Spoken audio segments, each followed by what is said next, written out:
আসসালামু আলাইকুম রাহমাতুল্লাহ। বিসমিল্লাহির রহমানির রহিম। যৌন শক্তি বাড়ানোর প্রাকৃতিক উপায়। প্রিয় দর্শক, কলিকাতা হার্বাল আর এটি একটি অত্যাধুনিক ইউনানি আয়ুর্বেদিক হার্বাল চিকিৎসা কেন্দ্র। আজকে জানবো প্রাকৃতিক উপায়ে যৌন শক্তি কিভাবে বাড়ানো যায়।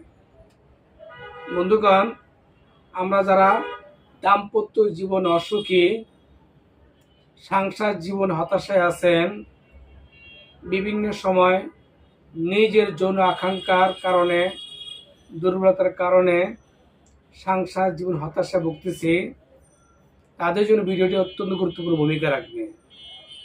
আমরা প্রাকৃতিক উপায় কীভাবে আপনার যৌন সমস্যা বা যৌন দুর্বলতা হারানো যায় বা কমানো যায় বা